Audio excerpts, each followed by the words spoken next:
नमः परमहंसास्वादित चरणकमल छिन्मकरन्दाय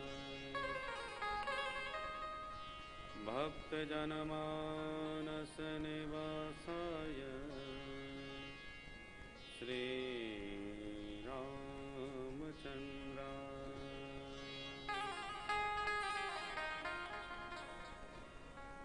ध्येयं सदा परिभवग्नमभीष्टदोहम् तीर्थास्पदं शिवविरिञ्चिनुतं शरण्यम् भृत्यार्तिहं प्रणतपाल भवाद्रिपोतं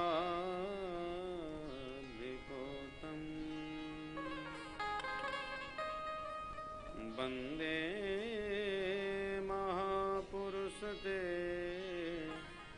चरणारविन्दम्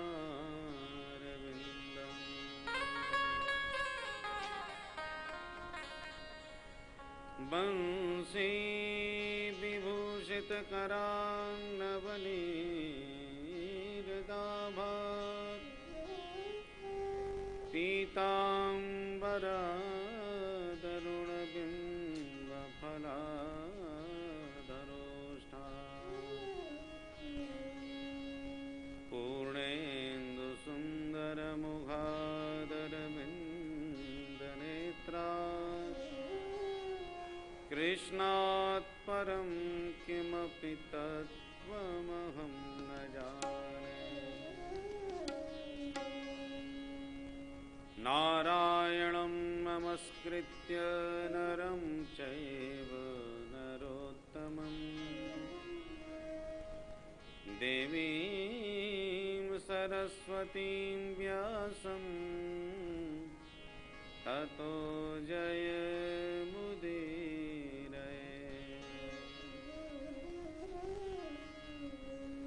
सीतानाथ समारम्भां श्रीरामानन्दार्यमध्यमाम् अस्मदाचार्यपर्यन्तां वन्दे गुरुपरम्पराम्। गौराङ्गं रसमयं नित्यं रसाचार्यं रसोत्सुकम्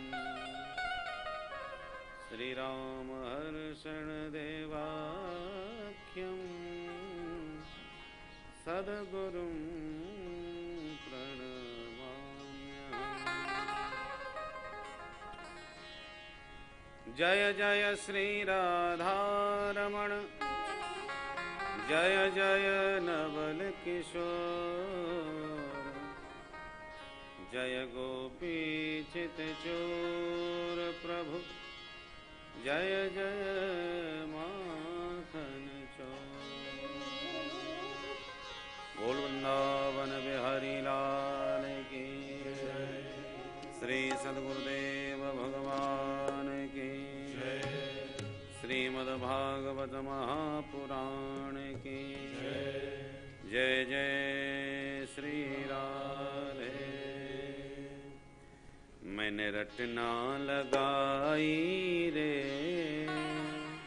ओ मैंने रटना लगाई रे श्री राधे तेरे नाम की। मैंने रटना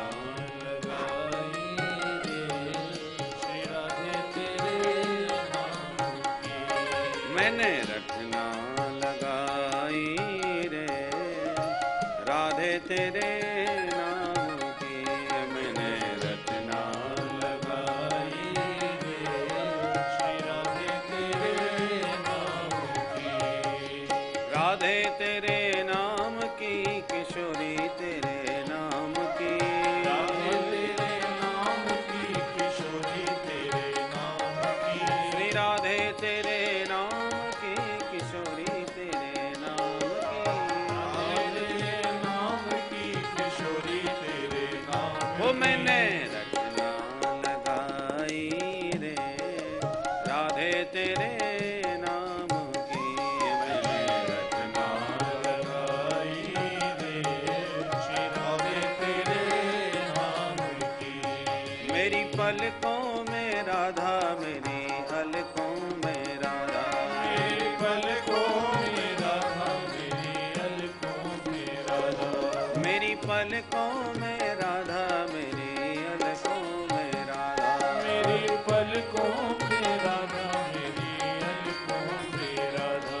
मैंने मांग भराई रे, ओ मैंने मांग भराई रे राधे तेरे नाम की, मैंने मांग भराई रे श्री राधे तेरे नाम की।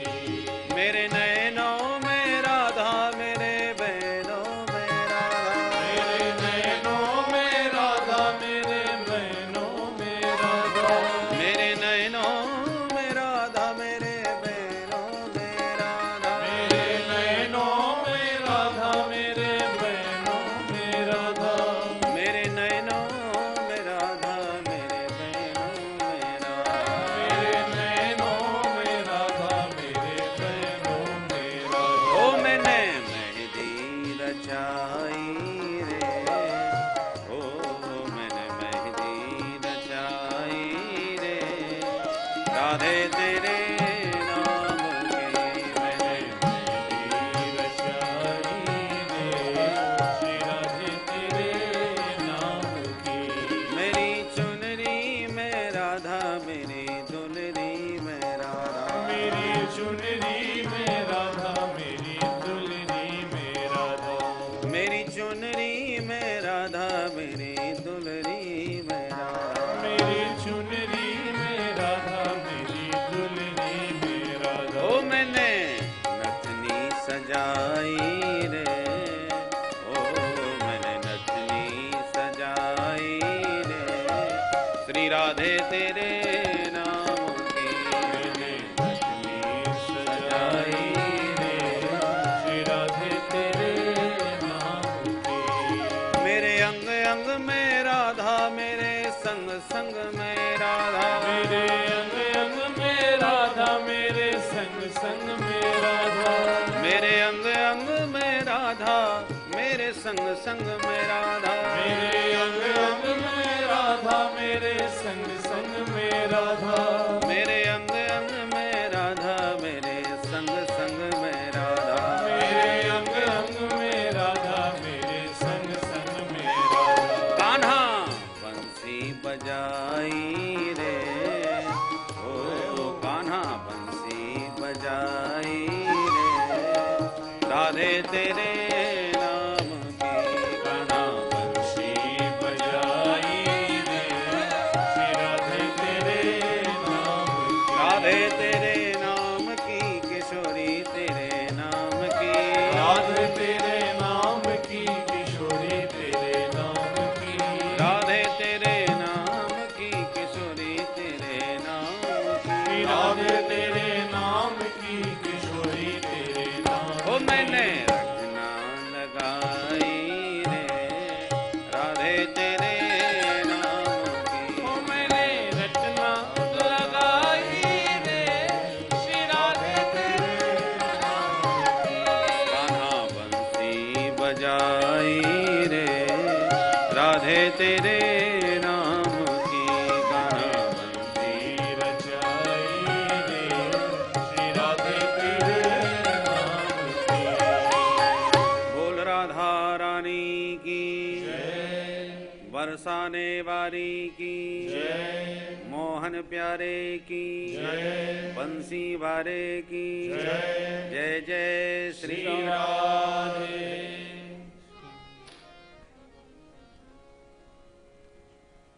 भगवान नाम की अपूर्व महिमा का हम लोगों ने अजामिलोपाख्यान के माध्यम से श्रवण किया।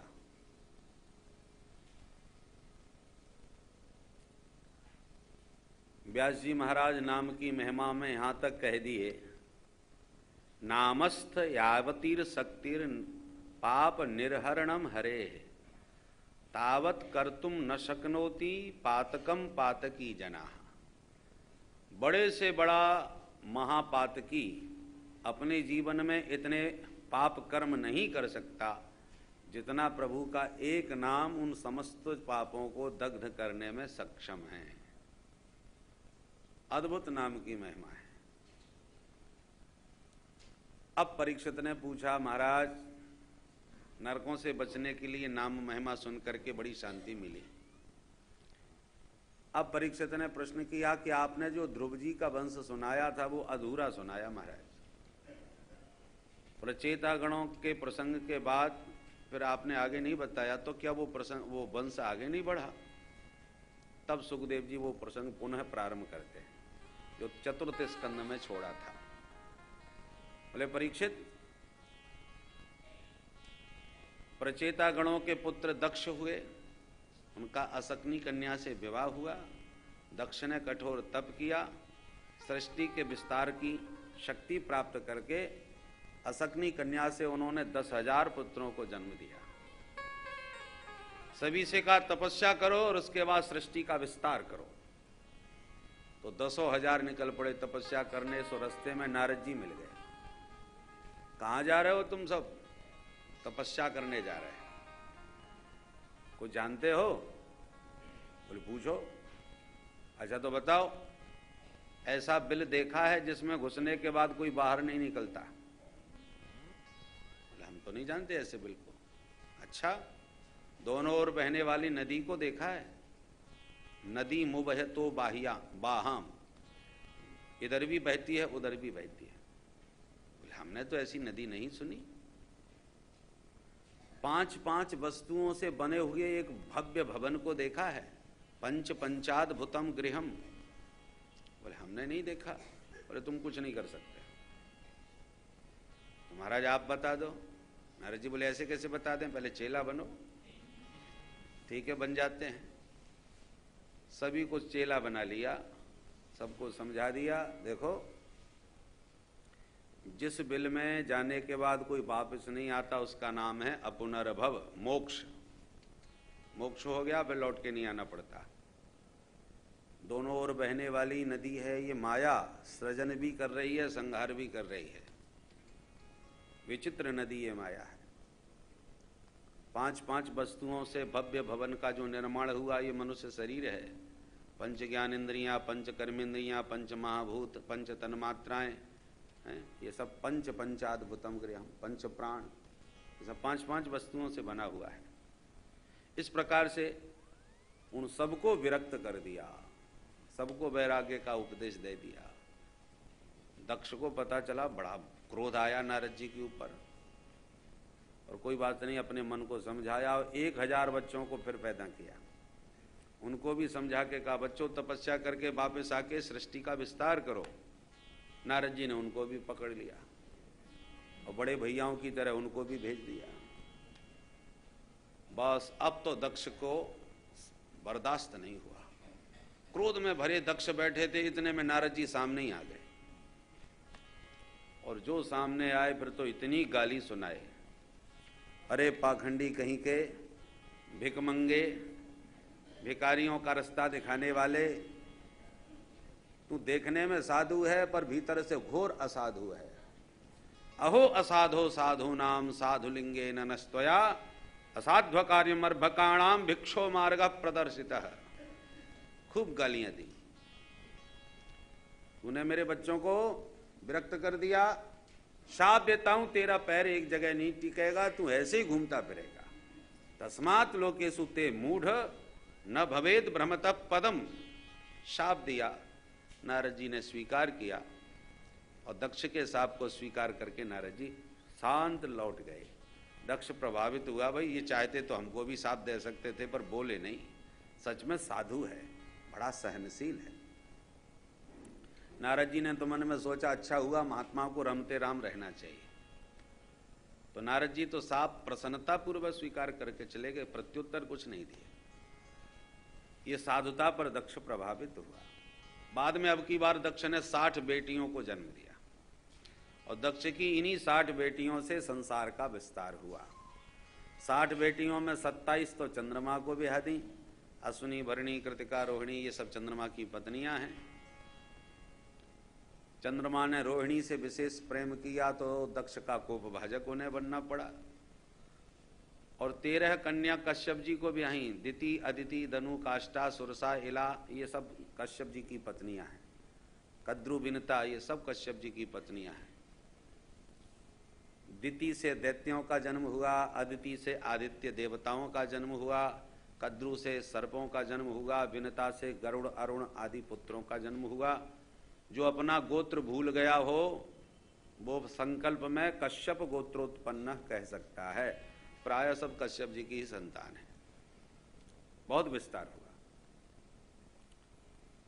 दिति की एक बेटी थी, नाम था उसका रचना देवी। उसका विवाह त्वष्टा मुनि के साथ में हुआ, जिससे 2 बेटा हुए, विश्वरूप और सन्निवेश। विश्वरूप के 3 सिर से, बड़ा ब्रह्मज्ञानी था। ये देवताओं का पुरोहित भी बना। परीक्षित ने कहा देवताओं के गुरु जी तो बृहस्पति जी हैं, ये कब से बने? बोले एक बार थोड़ा गुरु चेला में खटपट हो गई थी। बृहस्पति जी को आता देख करके भी इंद्र खड़े नहीं हुए, उनको अनदेखा कर दिया तो गुरु जी रूठ के चले गए। पता चला तो घबराए, गुरु जी चले गए। अब क्या करें, नाराज हो गए। भगवान से प्रार्थना करी तो भगवान ने कहा जब तक वो प्रसन्न ना हो तब तक विश्वरूप को गुरु बना लो। तो विश्वरूप के पास आकर के सबने अनुनय विनय करी, महाराज हमारे पुरोहित बन जाओ। विश्वरूप ने कहा ये पुरोहित कर्म बड़ा निंदनीय होता है, पर तुम लोग आए हो इतने प्रेम से तो चलो स्वीकार कर लेते हैं। विश्वरूप पुरोहित बने और इंद्र को नारायण कवच का उपदेश दिया। 8वें अध्याय में नारायण कवच का उपदेश है। ये अद्भुत भगवान नाम से आत्मरक्षा का कवच है। जो नारायण कवच का नित्य पाठ करे भगवान उसकी सब प्रकार से रक्षा करते हैं। ये भागवत का सुंदर रक्षा कवच है, इसका नित्य पाठ करना चाहिए। एक महात्मा नित्य प्रति नारायण कवच का पाठ करते थे। पाठ करते करते उनका शरीर छूट गया। तो एक गंधर्वराज चित्ररथ विमान से हो बैठ करके आकाश से जा रहे थे कि उनका विमान नीचे गिर पड़ा। लेकिन विमान में खराबी कुछ है नहीं, ये नीचे कैसे गिरा? तो पास में ही बालखिल्य मुनि तप कर रहे थे। तो बालखिल्य मुनि हैं तो अंगूठा के बराबर, छोटे छोटे से, और बड़े तपस्वी हैं। 60,000 की संख्या में एक साथ घूमते हैं। इतने छोटे हैं कि गाय के पैर से, जो गाय के खुर का जो गड्ढा हो जाता है ना, उसमें भी गिर जाएं और निकलना मुश्किल पड़ जाए। इतने छोटे छोटे महात्मा हैं और बड़े तपस्वी हैं, बालखिल्य मुनि। तो पास में तप कर रहे थे। उनसे पूछा कि महाराज ये मेरा विमान नीचे क्यों आया, कुछ समझ में नहीं। तो बालखिल्य मुनियों ने कहा कि ये जो महात्मा की हड्डियां पड़ी हुई है ना, ये नारायण कवच के प्रभाव से इनकी हड्डियों में चुंबकीय शक्ति आ गई है। इसके ऊपर से जो यान जाएगा वो नीचे आ जाएगा। आप इन अस्थियों का विसर्जन करो तभी तुम्हारा विमान आगे बढ़ पाएगा। सबालखिल्य वचनात् अस्ति न्यादाय विस्मितः। बालखिल्य वचनों को सुनकर के चित्ररथ आश्चर्यचकित हो गया कि मरने के बाद भी जिसकी हड्डियों में ये अद्भुत शक्ति है तो उस महात्मा में कितनी शक्ति होगी। इस प्रकार से ये नारायण कवच की बड़ी महिमा बताई। अब एक दिन देवताओं की शक्ति का संवर्धन करने के लिए एक बहुत विशाल यज्ञ करवाया। उस यज्ञ में अब विश्वरूप के देवता तो हो गए चेला, और दैत्य हैं उनके मामा जी। भाई दैत्यों की बहन के बेटा है ना, तो मातृपक्ष दैत्यों की तरफ का है। इन्होंने क्या किया, हवन करते समय जोड़ जोड़ से नाम तो देवताओं का लेते हैं और धीरे धीरे दैत्यों के नाम की भी आहुति डाल देते हैं। मामा जी का पक्ष मन में आया। इस बात का इंद्र को पता चला तो बड़ा क्रोध आया। समझाने पर भी जब गुरुजी नहीं माने अपनी हरकत से, तो अंत में क्रोध में आकर के गुरुजी की ही गर्दन काट दी। ब्रह्मज्ञानी का वध हुआ है, ब्रह्म हत्या लग गई। इंद्र घबराए, अंत में ब्रह्म हत्या को 4 भागों में बांटे। पृथ्वी को एक हिस्सा दिया जो ऊसर भूमि के रूप में है, दूसरा हिस्सा वृक्षों को दिया जो गोंद के रूप में निकलता है, और तीसरा हिस्सा जल को दिया जो झाग के फैन के रूप में आता है, चौथा हिस्सा स्त्रियों को दिया जो रजोधर्म के रूप में प्रकट हुआ। इंद्र ने तो अपना पिंड छुड़ा लिया ब्रह्म हत्या से, पर त्वष्टा मुनि को पता चला तो बड़े कुपित हुए कि मेरे बेटे को गुरु बना के मार भी डाला। ब्रह्म इंद्र शत्रुर विवर्धस्व माचरम जय विधि विषम। इंद्र को मारने वाले शत्रु की कामना से यज्ञ किया, पर थोड़ा यज्ञ मंत्र में त्रुटि हो गई, स्वर भेद हो गया। ब्राह्मण लोग मंत्रोच्चारण जो करते हैं ना, उसमें सही मंत्र का सही स्वर चल रहा हो तो सही स्वर से मंत्र में उच्चारण में कोई त्रुटि हो जाए तो दोष दूर हो जाता है। केवल उच्चारण करते समय त्रुटि हो जाए तो सब आग बज्रो यजमानम हिनस्ति, वो अनिष्ट कारक भी मंत्र हो सकता है। इसलिए जो ब्राह्मण स्वर चलाते हैं गणानान्त्वा गणपति गुं, ये सस्वर ऊपर नीचे उदात्त अनुदात्त तो स्वर का संकेत मंत्रों में दिया जाता है। तो स्वर भेद से वृत्तासुर पैदा हो गया अग्निकुंड से। उसको निर्देश दिया इंद्र को मारने का। उसकी भीमकाय विशाल देह को देखकर भगदड़ मच गई देवताओं में। भगवान की शरण में प्रभु रक्षा करो। भगवान बोले अब तो एक ही उपाय है कि दधीच बाबा की हड्डियों से वज्र बने, तभी ये वृत्तासुर मरे। दधीच बाबा के पास जाकर के खूब लंबी दंडवत करी देवताओं ने। कैसे आना हुआ भाई? बोले प्रभु संतों का जीवन ही परमार्थ के लिए होता है। संत होते ही परोपकारी हैं। महात्मा दधीच मुनि बोले बड़ा जोरदार उपदेश देने आ गए भाई अचानक। संत महिमा गाने लगे। बात क्या है ये बताओ? बोले महाराज हम आपके शरीर का दान चाहते हैं। महात्मा बोले ये कोई मांगने का तरीका है? अरे तुम मेरा शरीर मांग रहे हो, ये भी कोई मांगा जाता है क्या? शरीर माध्यम खलो धर्म साधनम। तुमने बिना सोचे समझे मांग लिया। तुम्हें मालूम है कि तुम क्या मांग रहे हो? देवता बोले महाराज मांगने वाला या देने वाले की पीड़ा पर ध्यान देगा तो फिर मांग नहीं सकता, परंतु देने वाला या मांगने वाले की परिस्थिति पर विचार करेगा तो मना भी नहीं करेगा। हमारा आपसे कोई बैर नहीं है, पर परिस्थिति ऐसी है कि मांगना पड़ रहा है। महात्मा प्रसन्न हो गए। तो अब एक बात और कही, महाराज हम भगवान के भेजे हुए हैं, भगवान ने ऐसा हमसे कहा है इसलिए आए हैं। तो दधीच मुनि बोले भगवान ने भेजा है तो मैं क्या करूं भाई? भगवान खुद भी आकर के मांगेंगे तो मैं उनसे भी मना कर दूंगा। भिक्षमाणाय विष्णवे, विष्णु भी भिक्षा मांगेगा यदि मेरे शरीर की, तो मैं तो उनको भी मना कर दूंगा। तब देवताओं ने परमार्थ का थोड़ा उपदेश दिया। तब महात्मा हंस करके बोले मैंने मना इसीलिए किया था ताकि तुम और भी उपदेश मुझे बढ़िया बढ़िया सुनाओ। मैं जानता हूं ये शरीर अनित्य है, क्रम विट भस्म संज्ञान्तम। शरीर की 3 ही गति है। इसको गाड़ दोगे तो कीड़े पड़ जाएंगे, जला दोगे तो भस्म हो जाएगा, कोई जीव जंतु खा गया तो विष्टा कर देगा। क्रम विट भस्म, ये 3 ही गति इस शरीर की हैं। और ये शरीर परमार्थ के काम आवे तो इससे बढ़िया बात क्या होगी? और महात्मा ने तुरंत समाधिस्थ लगा के अपने शरीर का दान कर दिया। उनकी हड्डियों से फिर वज्र का निर्माण हुआ और उस वज्र को लेकर के वृत्तासुर के सामने इंद्र गया तो वृत्तासुर इंद्र के हाथ में वज्र देख करके प्रसन्न होता हुआ बुला के दिष्टा भवान में समवस्थितो रिपुर यो ब्रह्महा गुरुहा भ्रातृहा च। ये सौभाग्य की बात है, कम से कम शत्रु सामने तो आया। अभी तक तुम सामने ही नहीं आते थे, भाग जाते थे। तुम ब्रह्म घाती हो, ब्राह्मण का वध किया है। गुरुहा भ्रातृहा, मेरे भाई को मारा है, अपने गुरु को मारा है, ब्राह्मण को मारा है, इसलिए तू हत्यारा है। आज उन सब का दंड देके तुझे ठीक करूंगा।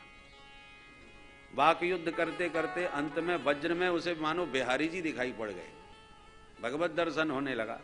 तो वृत्तासुर ने 4 श्लोकों में जो बहुत बढ़िया भगवान की स्तुति गाई, ये बड़े सुंदर शब्द हैं। इसलिए वृत्तासुर को परम वैष्णव माना गया है।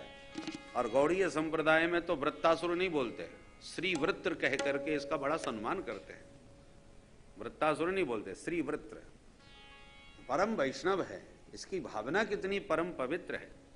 और 11वें अध्याय के 24वें श्लोक से 4 श्लोकों के द्वारा धर्म अर्थ काम मोक्ष, ये पुरुषार्थ चतुष्टय का इसने वर्णन किया 4 श्लोकों। वैष्णवों का धर्म क्या है, वैष्णवों की संपत्ति क्या है, वैष्णवों की कामना क्या है और वैष्णवों का मोक्ष क्या है, ये चारों इसने इन 4 श्लोकों में सुनाया। अहम हरेस्तव पादैकमूल दासानुदासो भवितास्मि भूया मनः स्मरेता सुपते गुणास्ते प्रणीतवा कर्म करोतु काय न नाकपृष्ठं न च पारमेष्ठ्यं न सार्वभौमं न साधिपत्यं न योगसिद्धिरपुनर्भवं वा समञ्जसत्वाभिर्हय्यताञ्चि अजातपक्षा एव मातरं तथा स्तन्यं यथा वत्सधराच्युता प्रियं प्रियेव विश्वतं विषण्णा मनोरविन्दाक्षतिर्क्षते ममोत्तमश्लोकजनेषु सख्यं संसारचक्रे भ्रमतस्वकर्मभिः तन्माययात्मात्मजदारगे स्वासक्तचेतश्चननादभूया स्वासक्तचेतश्चननादभूया स्वासक्तचेतश्चननादभूया। बोल भक्तवत्सल भगवान की जय। 4 श्लोकों में बड़े सुंदर सुंदर संबोधन किए। हे हरे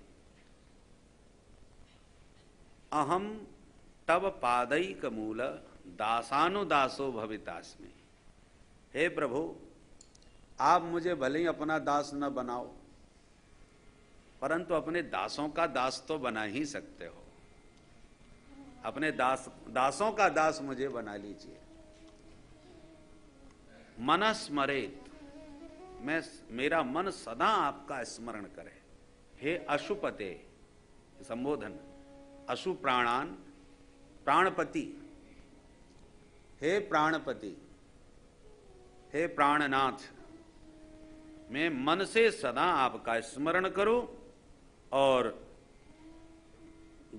ते गुणान गृणीत, आपके दिव्य गुणगणों का वाणी से सर्वदा गायन करता रहूं। वाक गुणान गृणीत, वाणी के द्वारा आपके दिव्य गुणों का गायन करता रहूं। और कर्म करो तु काया, काया के द्वारा, इस शरीर के द्वारा सदा आपका कैंकर्य, आपकी सेवा का कर्म करता रहूं। बस यही चाहता हूं। वैष्णवों का यही धर्म भी होता है।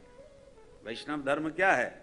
दासानुदास बन के रहना, मनसा वाचा कर्मणा, भगवान के बन के रहना, वाणी से दिव्य गुण गाते रहना, मन से स्मरण करते रहना, शरीर से भगवान का कैंकर्य, किंकर बन के रहना। किंकर का मतलब क्या है?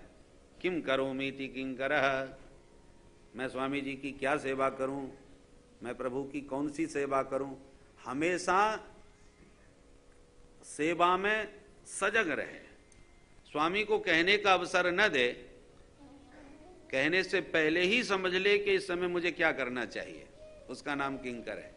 अथवा किम करह, मानो वो मालिक का हाथ ही बन गया। किम करह, लोग व्यवहार में कहते भी हैं कि ये हमारा दाहिना हाथ है, माने बहुत खास आदमी है, बहुत निकटतम है, हमारी बात को जो भली भांत समझता है।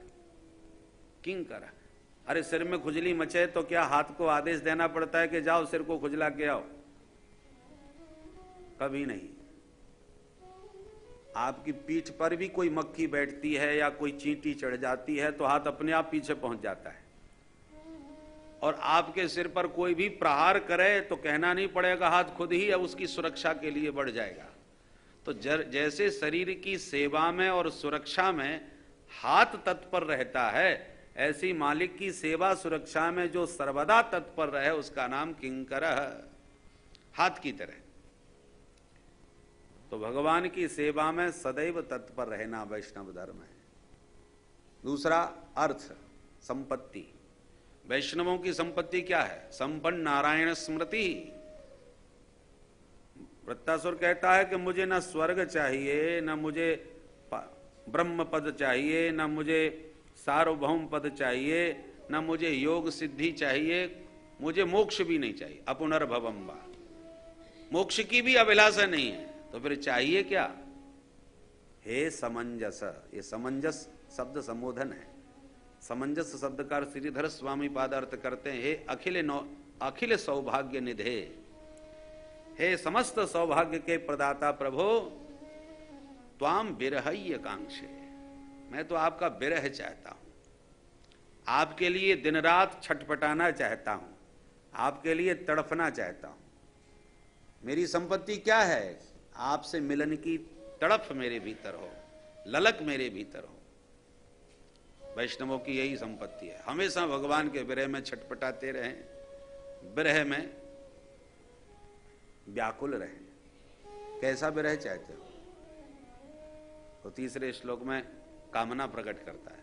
3 दृष्टांत दिए, अजात पक्षा एवं मातरं खगा, जिसके अभी पंख नहीं निकले हैं, अजात पक्षा, ऐसा जो खग है, पक्षी है, पंख रहित छोटा सा बच्चा पक्षी का घोंसले में बैठा है और चिड़िया उड़ गई दाना चुगने। तो जैसे घोंसले में बैठा बैठा वो अपनी माँ को याद करता है कि माँ आएगी दाना लाएगी, वैसे ही प्रभु, जैसे वो पक्षी उड़ तो सकता नहीं, कुछ कर सकता नहीं, घोंसले में बैठा बस माँ को याद करता है, ऐसी प्रभु सदा मैं आपको याद करूं। भगवान बोले वो चिड़िया उड़ गई और वो अकेला है, अकेला बच्चा अपने को असुरक्षित अनुभव करता है, कहीं उल्लू ना आ जाए, कहीं बिल्ली ना आ जाए, तो अपने को असुरक्षित अनुभव करने के कारण डर के मारे मैया को याद कर रहा है। तो ये तो डर का भजन है, भय का भजन है।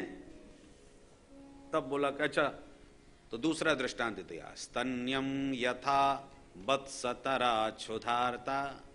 स्तन्यम वत्स, जो अभी केवल मां का दूध ही मात्र पीता है और कुछ नहीं खाता, और गाय सवेरे चली गई जंगल में घास चरने के लिए, शाम तक घास चर के शाम को लौटेगी, गोधूली बेला शाम को। तो भूख के मारे दिन भर बेचारा छटपटाता हुआ बछड़ा क्षुधारता, भूख से पेट में चूहे कूद रहे हैं, और मां के आने की आहट होते ही रवाने लगता है, खूंटा तोड़ तोड़ के मैया से मिलने को छटपटाने लगता है। ऐसी हे प्रभु मैं आपसे मिलने को छटपटाऊं। भगवान बोले ये भूख का भजन हो रहा है, मैया आके जब चकाचक दूध पिला देगी तो फिर सारी छटपटाहट खत्म हो जाएगी। तो तीसरा दृष्टांत दिया, प्रियम प्रियैव विश्वतम विषण्णा। विप्रलंब से परदेश गए हुए अपने प्रियतम को जैसे उसकी प्राण प्रिया प्रतिपल याद करती है घर में बैठी हुई, जैसे कन्या का विवाह हो गया, वो बेचारी बिल्कुल भी पढ़ी लिखी नहीं थी, अनपढ़ थी। अब ससुराल में आके पति के साथ रह करके कुछ ही दिनों में जब बहुत अनुरक्त हो गई, तो कुछ ही दिनों के बाद उसके पति बोले देवी जी हमें बहुत जरूरी काम से बाहर जाना पड़ रहा है, विदेश। तो बेचारी व्याकुल हो गई, कब आओगे? बोले केवल 10 दिन की बात है, 10 दिन में आ जाऊंगा। लेकिन 10 दिन कितने होते हैं? अब पति बड़े परेशान है, इसको 10 दिन का 10 का अंक भी नहीं आता, कैसे समझाऊं अब? तो उसने दीवार पर 10 लाइन खींच दी और बोला सुनो, प्रतिदिन 1 लाइन मिटा दिया करो, जिस दिन ये सारे डंडे मिट जाएंगे, लकीरें मिट जाएंगी, उसी दिन आ जाऊंगा। तो ये उसको बात को समझ में आई और पतिदेव चले गए। अब जहां सवेरा हुआ दौड़ करके तुरंत 1 डंडा मिटाती है और फिर देखती अभी तो इतने डंडे खड़े हैं, और ऐसे गिनते गिनते मिटाते मिटाते जब 2 डंडे शेष बचे तो उत्कंठा बड़ी प्रबल हो गई, बस ये 2 लाठियां और हैं। जब एक भी मिट गई तो और प्रबल उत्कंठा हुई, और जब अंतिम लाइन को भी उसने मिटा दिया तो अत्यंत प्रबल मिलन की उत्कंठा में दरवाजे पर उसकी दृष्टि टिक गई। जहां भी खट्ट होती है तो पट्ट से पहुंच जाती है, शायद आ गए। तो प्रियम प्रियैव विश्रुतम विषण्णा, जैसे ब्रह्म विप्रलंब से पीड़ित वह प्रिया प्रतिपल अपने प्रिय से मिलने को आतुर रहती है, ऐसे ही हे प्रभो त्वाम दिदृक्षे, ऐसी आपके दर्शन की प्रतिपल उत्कंठा मेरे भीतर बनी रहे। प्रियम प्रियैव विश्रुतम विषण्णा मनोरविंदाक्ष, हे अरविंदाक्ष, हे कमल नयन प्रभु, ऐसी मेरा मन आपसे मिलने के लिए प्रतिपल आतुर रहे। ये दृष्टांत उपयुक्त लगा प्रभु को। कामी ही नारी पियार जिमि, लोभी है प्रिय जिमि दाम, तिमि रघुनाथ निरंतर प्रिय लागो मोहि राम। ये भक्ति की उत्कंठा, ये भक्ति की कामना और भक्त का मोक्ष। बोले भक्तों को, भक्त तो कहता है कि भले ही मेरा जन्म मरण कितनी भी बार हो, मैं जन्म मरण से नहीं डरता। संसार चक्रे भ्रमता स्वकर्म भी, मैं अपने कर्म के अनुसार इस संसार चक्र में चाहे जितनी बार आऊं या जाऊं उसकी चिंता नहीं है, परंतु प्रार्थना बस एक ही है, मेरी मुक्ति तो यही है, उत्तम श्लोक जनेषु सख्यम। आपके परम रसिक जो संत हैं, आपके जो दीवाने हैं, आपके जो प्रेमी हैं, बस हर जन्म में आपके प्रेमियों का संग प्राप्त होता रहे, आपके रसिकों का संग प्राप्त होता रहे। आपकी माया में मोहित चित्त, देह गेह में नेह रखने वाले गृहासक्त संसारियों का संग मुझे कभी मत देना। त्वन मायात्मात्मज दार गेहेसु, आत्मज दारा गेहेसु आसक्त चित्तस्य ननाथ भूयात। स्त्री पुत्र, स्त्री पुत्र कलत्रादिकों में आसक्त चित्त जो प्राणी संसार के हैं, उनका संग मत देना। जन्म मरण चाहे जितनी बार देना, पर उत्तम श्लोक रसिक संतों का संग मिले, हमारे लिए तो यही हमारी मुक्ति है। बोल भक्तवत्सल भगवान। इस प्रकार इतना सुंदर इसने भाव प्रकट किया कि सुन के तो इंद्र भी दंग रह गए। अहो दानव सिद्धोसी यस्यते मतिरीदृशी। भाई रणभूमि में तुम जान रहे हो कि इसी वज्र से मेरा वध होगा, ये जानते हुए भी और कितने भाव से तन्मय होकर के काल के सामने खड़े होकर के प्रभु के प्रेम में डूब करके गोविंद के गुण गा रहे हो। अंत में युद्ध प्रारंभ हुआ और उस युद्ध में वृत्तासुर के दोनों हाथ वज्र के द्वारा इंद्र ने काट दिए। तो कुपित हुए वज्र ने मुंह फाड़ करके इंद्र को मुंह में धर के रसगुल्ला की तरह गटक लिया, सशरीर पूरे उसके पेट में चले गए। अब हाहाकार मच गया, परंतु नारायण कवच से सुरक्षित थे इंद्र, तो पेट में बैठे बैठे हाथ में वज्र तो था ही, उसका पेट फाड़ना चालू किया। 1 वर्ष लग गया महाराज, तब जाके उसका पेट फटा और उसका पेट फाड़ करके इंद्र बाहर निकले और वृत्तासुर का अंत हुआ। बोल वृंदावन बिहारी लाल। श्री सुखदेव जी कहते हैं, परीक्षित, वृत्तासुर का अंत हुआ और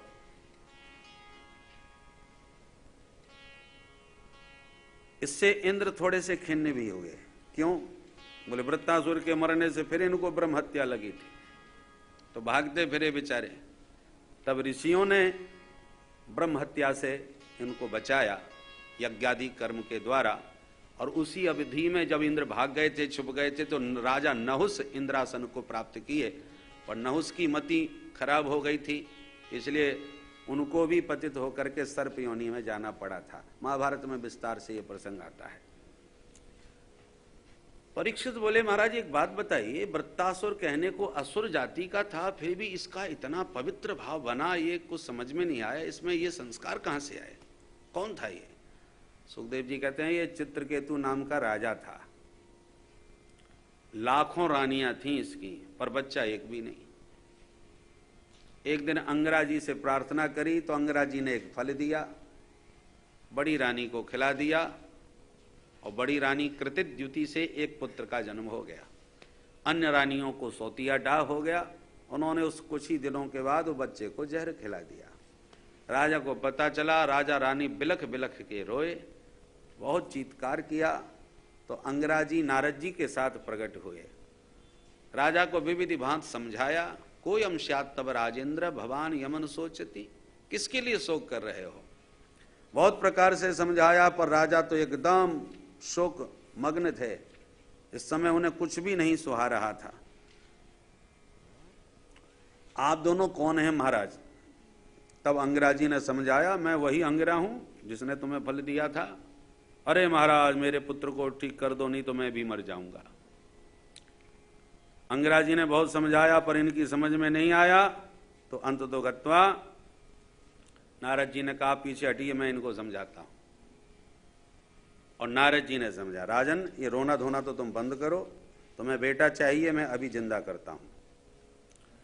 और जैसे ही राजा रानी आंसू पहुंच करके बैठे, ऐसा मंत्र पड़ा नारद जी ने कि वह मरा हुआ वो जीवात्मा जो था वो सामने आ गया। जीवात्मा, वह बालक जैसे ही सामने आया, नारद जी बोले, जीवात्मन पश्य भद्रम ते मातरम पितरम चिते। जीवात्मा देखो, ये तुम्हारे मैया बाप हैं, कितना रो रहे हैं तुम्हारे विरह में। तुम इस शरीर में, इस कलेवर में प्रविष्ट होकर के शेष आयु का भोग करो, माता पिता को सुखी करो। बेटा बेटा करके मैया बाप दोनों अपने पुत्र से मिलने के लिए दौड़ पड़े। जीवात्मा बोला, एक मिनट पिताजी, कृपा करके ये बताइए आप कौन से नंबर के पिताजी हो? क्या मतलब, तेरे कोई 10-50 मैया बाप हैं क्या? तो हंसता हुआ बालक बोला, पिताजी 10-50 नहीं, लाखों करोड़ों हैं, मुझे याद भी नहीं है। इतना मैं जानता हूं कि मैं लाखों जन्म ले चुका हूं, और जब जब जन्म लेता हूं तभी तब कोई ना कोई मैया बाप बनते हैं मेरे। इसलिए पूछ रहा हूं, आप कौन से शरीर के मैया बाप हो? कस्मिन् जन्मन्महि मह्यम पितरो मातरो भवन कर्मभिर भ्राम्यमाणस्य देव तिर्यंग नरयोनिषु। कर्मानुसार मैं ऊपर नीचे सब प्रकार के शरीर में प्रविष्ट हुआ हूं। तो आप किस शरीर के, किस जन्म के मेरे मैया बाप हो? नारद जी ने कहा, राजन बताओ। राजा ने कहा, बस हो गया परिचय, हमारे रोते रोते ये हाल हो रहे हैं, वो हमारा नंबर पूछ रहा है, अब हमको कोई आवश्यकता नहीं, अब तो मेरा संबंध, शाश्वत संबंध किससे है वो बताइए। तब नारद जी ने संकर्षण मंत्र दे करके, मंत्र दीक्षा दे करके साधना बतलाई। इन्होंने नारद जी के द्वारा प्रदत्त मंत्र का साधन करके विद्याधर लोक को प्राप्त कर लिया।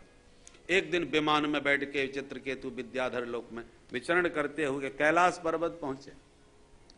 वहां क्या देखा, भोलेनाथ भवानी को अपनी अंक में गोद में बैठा करके ब्रह्म ज्ञान का उपदेश दे रहे हैं।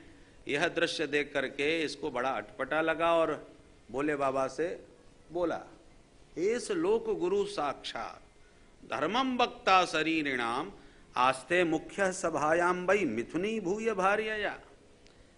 ये ब्रह्म ज्ञान का प्रवचन कर रहे हैं, इनके बैठने का तरीका देखो। और अनर्गल बातें करने लगे। तो भोले बाबा तो कुछ नहीं बोले, माता पार्वती जी को बड़ा क्रोध आ गया। क्रोध में आके डांटा और शाप भी दे डाला, अतः पापी असीम यौनिम आसुरीम या दुर्मते। तेरी बुद्धि खराब है, तू असुर योनि को प्राप्त हो जा। प्रतिगृह्णामिते शापम, चरणों में गिर के भवानी से क्षमा मांगी। हम प्राकृत प्राणी हैं, प्राकृत दृष्टि से ही देखते हैं, आपका स्वरूप हमारी, हम अनाड़ी लोग क्या जाने। भगवान भव और भवानी कहने में दो हैं, तत्वतः तो एक ही है। बागर्था विव संप्रक्तौ बागर्थ प्रतिपत्तये जगतः पितरौ वंदे पार्वती परमेश्वरौ। जगत के माता पिता भव और भवानी हैं। जैसे वाक और अर्थ आपस में संपृक्त हैं, इसी का अनुवाद गोस्वामी जी भी करते हैं। गिरा अर्थ जल बीच सम कहियत भिन्न न भिन्न, बंदों सीता राम पद जिन्ह परम प्रिय खिन्न। तो मां पार्वती के शाप से ही वो वृत्तासुर बना चित्रकेतु, और आज शाप मुक्त होकर के पवित्र हो गया। बोल भक्त वत्सल भगवान की जय। दिति के 49 पुत्र देवताओं में भर्ती हो गए।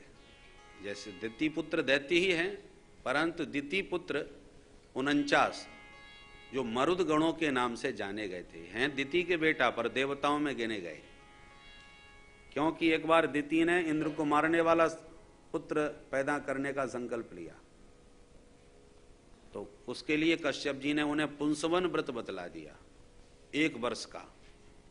उस एक वर्ष के व्रत में थोड़ी सी त्रुटि हो गई, तो इंद्र को पता चला कि मेरे मारने वाले पुत्र को जन्म देने वाली हैं माता जी। तो जब जहां व्रत में त्रुटि हुई तो इंद्र मां के गर्भ में प्रविष्ट होकर के बच्चे के 7 टुकड़े कर दिए। बच्चे फिर भी नहीं मरे, 7 बच्चे बन गए। 7 के एक 7 टुकड़े फिर किए 7 के, तो 7 49 हो गए, पर फिर भी नहीं मरे। जोर जोर से सब रोने लगे। इंद्र बोले मारुद, अरे जोर से मत रो भाई। बोले तुम मार रहे हो तो हम रोएंगे नहीं। अरे हम तुम्हारे दुश्मन नहीं, तुम्हारे भाई हैं। अच्छा हमारे भाई हो तो छोड़ दिया। वे ही 49 बालक पैदा हुए। वायु के ही ये विविध रूप हैं और देवताओं में इनकी गणना हुई। जब हनुमान जी लंका को जला रहे थे तो इन्हीं को प्रभु ने भेज दिया, जाओ हरि प्रेरित ते ही अवसर चले मरुत 49। ये 49 वही मरुदगण हैं। तो पुंसवन व्रत कैसे किया जाता है उसकी विधि विस्तार से बतलाई। श्री सुखदेव जी कहते हैं इस माने पुंसवन व्रत की विधि के साथ ही ये 6वां स्कंद संपन्न होता है। अब आइए हम 7वें स्कंद में प्रवेश करें। परीक्षित का बड़ा सुंदर प्रश्न है 5वें स्कंद में कि प्रभु भगवान समदर्शी हैं, और समदर्शी का मतलब होता है जिसकी दृष्टि में सब बराबर हो। पर कहते तो हम समदर्शी हैं भगवान को, पर भगवान सरेआम पक्षपात करते हैं। देवताओं का खुलकर साथ देते हैं और दैत्यों को चुन चुन के दुश्मनों की तरह मारते हैं। तो फिर समदर्शी कहां रहे? समप्रिय स्वहृद ब्रह्मन भूतानां भगवान स्वयं इंद्रस्यार्थे कथम दैत्यान अवधीत विषमो यथा। कृपा करके बताएं। सुखदेव जी बोले साधु पृष्ठम महाराज हरेश्चरितम अद्भुतम। भगवान के चरित्रों को सुनने के लिए बहुत सुंदर प्रश्न पूछा है आपने। परीक्षित, भगवान सचमुच समदर्शी हैं। सुनो, एक बार यही प्रश्न तुम्हारे दादाजी ने भी पूछा था नारद जी से। कब पूछा था महाराज? बोले जिस समय 100 गाली दी शिशुपाल ने राजसूय यज्ञ में भगवान को, भगवान ने तुरंत उसका सिर उड़ा दिया। और जैसी शिशुपाल का सिर कटा उसके शरीर में से एक तेज पुंज निकला और सबकी आंखों के सामने वो तेज भगवान में ही समा गया। तो युधिष्ठिर जी हैरान हो गए, जिसका तेज प्रभु में समा जाए ये तो बहुत ऊंची अवस्था होती है। बड़े बड़े ऋषि मुनि यही चाहते हैं कि हमारा तेज प्रभु में समाए, तो ये दिन रात गाली देने वाले का तेज कैसे समा गया? शिशुपाल ने तो 24 घंटे हमेशा उनको गाली दी, फिर इसकी इतनी उदात्त स्थिति कैसे हो गई? तब नारद जी ने समझाया, पांडवों से युधिष्ठिर जी को समझाया, राजन भगवान का चिंतन कोई कैसे भी करे, किसी भी भावना से करे, किसी भी संबंध से करे, जितना ज्यादा भगवान का चिंतन करेगा उतनी जल्दी भगवान को प्राप्त करेगा। तस्मात् केनाप्युपायेन मनः कृष्णे निवेशयेत्। किसी भी प्रकार से मन भगवान में लगे। आप प्रेम कर सकते हो, बहुत अच्छी बात है। गोपियां प्रेम से भगवान को भजती हैं, तो जितना प्रेम गोपियां गोविंद से करके सर्वत्र गोविंद का दर्शन करती हैं। जित देखो तित श्याममयी है, श्याम कुंज बन जमुना श्यामा, श्याम गगन घन घटा छई है। सब रंगन में श्याम तई है, लोग कहते यह बात नहीं है। मैं बोरी की लोग नहीं की, श्याम पुतरिया श्याममयी है। श्रुति को अक्षर श्याम देखियत, दीप शिखा पर श्याम तई है। नर देवन की कौन कथा है, अलक ब्रह्म छव श्याममयी है। तो गोपियां प्रेम दीवानी हर श्यामलता में अपने घन श्याम का दर्शन करती हैं। श्याम तन श्याम मन श्याम है हमारो धन, आठों याम ऊधो हमें श्याम ही सो काम है। श्याम ही ये श्याम जी है, श्याम बिनु नाही तिये, आंधे की सिला करी आधार श्याम नाम है। श्याम गति श्याम मति श्याम ही है प्राणपति, श्याम सुखदाई सो भलाई सो बाधाम है। ऊधो तुम भय बोरे, पाती लेके आए दौड़े, तेरो जोग कहाँ राखे, यहाँ रोम रोम श्याम है। ये गोपियों की स्थिति प्रेम के परिणाम में है। उन्हें सर्वत्र उसी अपने प्यारे मुरली वारे घनश्याम का ही दर्शन होता है, दूसरा कोई दिखता ही नहीं। प्रेम के परिणाम में गोपियों की यह स्थिति हुई, तो भय के कारण कंस की भी यही स्थिति हुई। कंस ने नारद जी से पूछा, बाबा ये बताओ मेरा काल कैसा होगा? तो नारद जी बोले, काला काला होगा, मुरली वाला होगा। ऐसे करके नारद जी बता के चले गए। तो जब से नारद जी ने बताया कि वो काला काला मुरली वाला तुम्हारा काल है, तब से कंस इतना भयाक्रांत हो गया, उसे हर काली चीज में काला मुरली वाला दिखने लगा। भोजन करते समय दाल में काला जीरा भी दिखे तो थाली फेंक के भागता है। पानी पीते समय जल में काली छाया दिखे तो पानी का लोटा फेंक देता है। सामने वाले से बात करते समय उसकी आंख की कारी पुतरिया जब इधर उधर हिलती है तो कन्हैया नाचता दिखाई पड़ता है। बताओ ऐसा भजन कौन कर सकता है? भजन तो वो भी कर रहा है पर उसका संबंध भय से है। और शिषपाल भी भजन कर रहा है भगवान का, पर उसका संबंध द्वेष से है। गोप्यः कामात् भयात् कंसः द्वैषात् चैद्यादयो नृपाः संबंधाद् वृष्णया स्नेहात् यूयं भक्त्या वयं विभो। नारद जी ने एक एक का उदाहरण दिया। नारद भक्ति सूत्र में भी नारद जी ने कहा है, तदर्पित खेलाचारः सन काम क्रोधाभिमानादिकम तस्मिन् नैव करणीयम। अपने समस्त संबंध भगवान से जोड़ दो, सारे कर्म भगवान को समर्पित कर दो। प्रेम करो तो भगवान से, बैर करो तो भगवान से, जो कुछ करना है भगवान से संबंध जोड़ के करो। भृंगी कीटन न्याय से, भृंगी एक कीट को मिट्टी में कैद कर देता है और उसके ऊपर गुनगुनाता है, तो भीतर का कीड़ा निरंतर भृंगी को डर के मारे याद करते करते एक दिन खुद ही भृंगी बन के मिट्टी से बाहर निकल पड़ता है।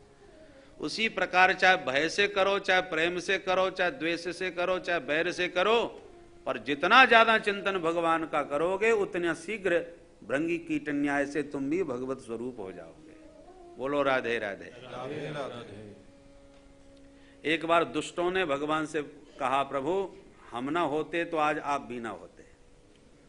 भगवान बोले, वो कैसे?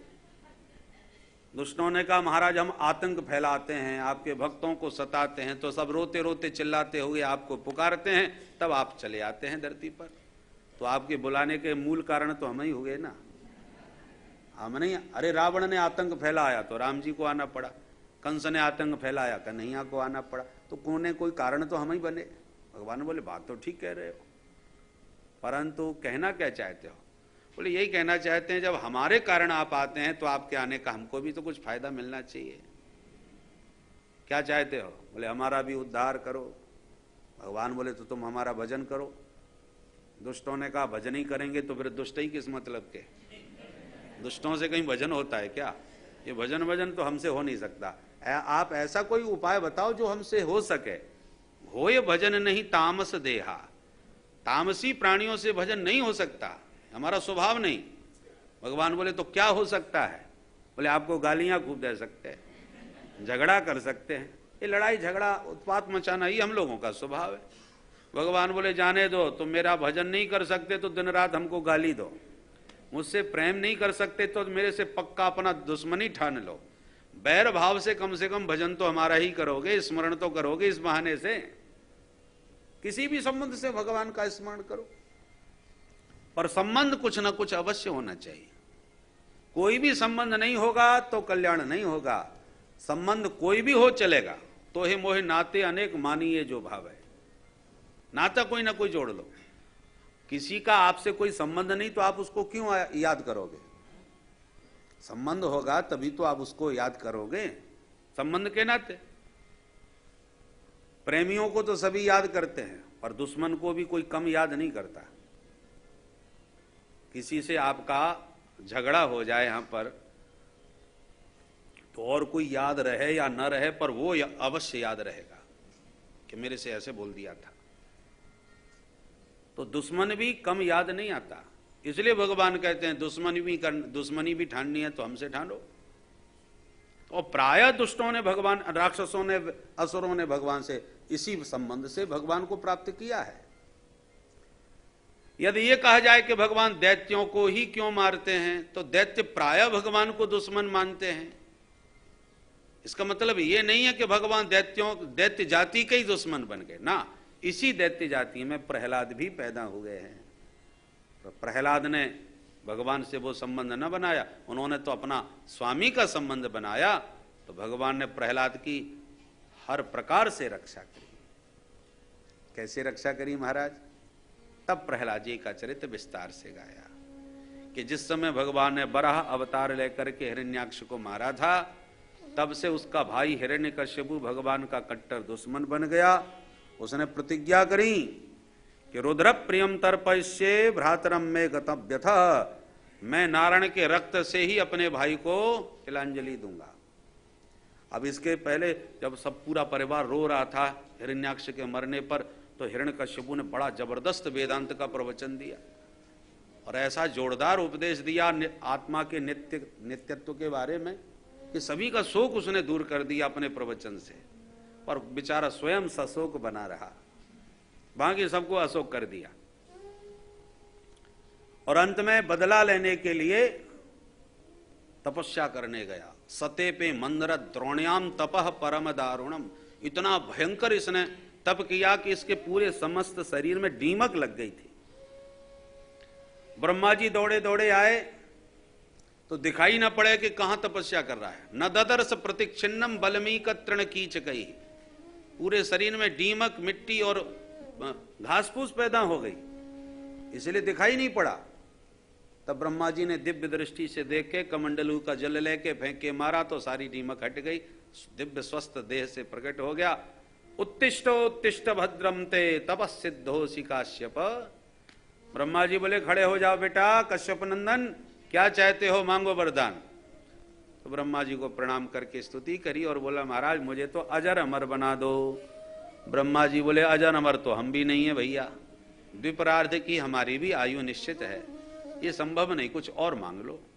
तब तो इसने तमाम वरदान मांग डाले, न भीतर मारू, न बाहर, न ऊपर, न नीचे, न दिन में, न रात में, न अस्त्र से, न शस्त्र से, न मनुष्य से, न जानवर से, आपकी बनाई सृष्टि में किसी से भी नहीं मरूं, 12 महीने से किसी महीने में न मरूं। नांतर बहिर्देवानक्तम, न दिन में न रात में, न भूमौ नाम्बरे मृत्युर न नरई न मृगैरपि। इतने सारे वरदान मांग लिए कि ब्रह्मा जी को तो चक्कर आ गया। ऐसा मांगने वाला पहली बार चेला मिला भाई। कहना भी पड़ा ब्रह्मा जी को, ताते में दुर्लभा पुंसाम यान वर्णी से वरान मम तथापि पितराभ्यंग वरान यदपि दुर्लभा। इतने सारे वरदान बहुत दुर्लभ है, आज तक तो मैंने किसी को दिए नहीं, पर यह भी सच्ची बात है कि आज तक तुम्हारे जैसा तप भी किसी ने नहीं किया, इसलिए जाओ मैं तुम्हें समस्त वरदान प्रदान करता हूं। अब बड़ा प्रसन्न हो गया। इतने सारे वरदान के बाद अब मुझे कौन मार सकता है, मैं तो अमर हो ही गया। और अपने को अमर मान करके चल पड़ा, दिग्विजय करके समस्त देवताओं को जीत करके अपना सेवक बना लिया। इंद्र से कहता है चल झाड़ू में लगाओ, वरुण से कहता है चलो जाओ पानी भर के लाओ। इस प्रकार वर्णाधिक देवता सब इसके दास बन गए। आकाश में क्रोध भरी आंख से देख ले तो नानाश्चर्य पदम नवः, रंग बिरंगे दृश्य आकाश में छा जाते थे, टेलीविजन का काम करता था पूरा आकाश इसके लिए। इतना माने सारी प्रकृति इसकी वशवर्ती हो गई, सब इसके दास बन गए। इसके 4 पुत्रों में ह्राद, अनुह्राद, संह्राद, प्रहलाद। प्रहलाद जी छोटे थे और गुणों में सबसे बड़े थे। नोद्विग्न चित्तो व्यसने सुनिस्पृह श्रुते सुदृष्टे सुगुणे स्वस्तु दृक्। प्रहलाद जी महाराज बचपन से ही गोविंद के रंग में भली भांत रंगे हुए थे। ब्रह्मण्य शील संपन्न सत्य संधो जितेंद्रिय, ये सब प्रहलाद जी के दिव्य गुण हैं। प्रहलाद जी महाराज सुखदेव जी एक बहुत बढ़िया बात बोलते हैं कि परीक्षित बचपन से ही प्रहलाद जी को एक बहुत तगड़ा ग्रह लग गया था। कौन सा ग्रह लग गया महाराज? बोले कृष्ण ग्रह ग्रहीतात्मा न वेद जगदीदृशम। ये टेढ़ी टांग वाला कृष्ण रूपी ग्रह उनको बचपन से लग गया था। नवग्रह किसी को सतावें परेशान करें तो पंडित जी ग्रह शांति करवा देते हैं, वो ग्रह शांत हो जाते हैं। पर ये टेढ़ी टांग वाला ग्रह जिसको लग जाए उसकी शांति का कोई उपाय नहीं। मीरा को लगा तो तमाम इलाज हो गए, पर मीरा की पीड़ा किसी की समझ में नहीं आई कि इसकी बीमारी क्या है। मीरा भी कहती है मारो दर्द न जाने कोई समझ ही ना पाया। तो इस ग्रह के किसी को ग्रह लग जाए, ये कृष्ण रूपी ग्रह, पता कैसे चले? उसके लक्षण क्या है? भाई पता भी तो चलना चाहिए। बोले लक्षण यही हैं, क्वचित रुदति वैकुंठ चिंता सबल चेतन, क्वचित दसति तच्चिंताह्लाद उदगायति क्वचित। कृष्ण ग्रह ग्रहीत आत्मा जो प्राणी होते हैं वो कभी अकेले में बैठे बैठे रोते रहते हैं, कभी उच्च स्वर से गाने लग जाते हैं, कभी भावातिरेक में नृत्य करने लग जाते हैं, तो कभी भागने दौड़ने लग जाते हैं। कबहू की हंस उठ नृत्य करे रोवन फिर लागे। प्रभुदत्त ब्रह्मचारी जी महाराज ने भागवत के विविध छप्पों के द्वारा भागवत का गायन किया है, उसमें प्रेम लक्षणा भक्ति का बड़ा सुंदर चित्रण किया है। प्रेम लक्षणा भक्ति जो कभी नाचता है, कभी गाता है, कभी हंसता है, कभी रोता है, संसार की दृष्टि में उसका स्वरूप कोई समझ ही ना पाता है। बोलो राधे राधे। राधे राधे।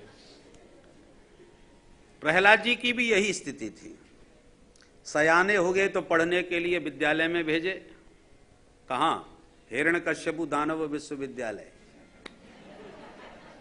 जहां के प्रधानाचार्य श्री संडामर्क जी महाराज। श्री शुक्राचार्य जी के दो बेटे थे, संड और अमर्क, ये दैत्य पुत्रों को पढ़ाते थे। तो प्रहलाद जी भी भर्ती हो गए उसी विद्यालय में। उनको भी वही दैत्य नीति सिखाने लगे, वही कूटनीति, छल छद्म की नीति। प्रहलाद जी को बिल्कुल पसंद नहीं। एक दिन अचानक घूमते हुए हिरण्यकश्यपु विद्यालय में अपने बेटे से मिलने पहुंच गए। बहुत प्रेम करता था हिरण्यकश्यपु प्रहलाद जी से, बहुत छोटे बच्चों से प्यार होता भी ज्यादा, वो तो पिता था। प्रहलाद ने देखा पिताजी आए हैं, दौड़ करके प्रणाम किया, तुरंत वात्सल्य में गोद में ले लिया। कहो बेटा प्रहलाद, कैसी पढ़ाई चल रही है? बोले पिताजी बहुत सुंदर। अच्छा बेटा, कोई बढ़िया सा पाठ सुनाओगे हमको? वो पाठ सुनाओ जो तुम्हें पसंद हो। बोले पिताजी मुझे तो एक ही पाठ पसंद है। वो कौन सा? सुना दिया। तत्साधु मन्ये सुरवर्य देहिनां सदा समुद्विग्न धियाम सद्गृहात् हित्वात्मपातं गृहमन्धकूपं वनं गतो यद् हरिमाश्रयेत।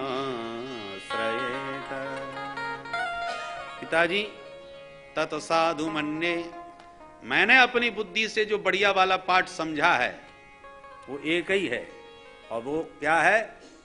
हित्वात्मपातम गृहमंधकूपम।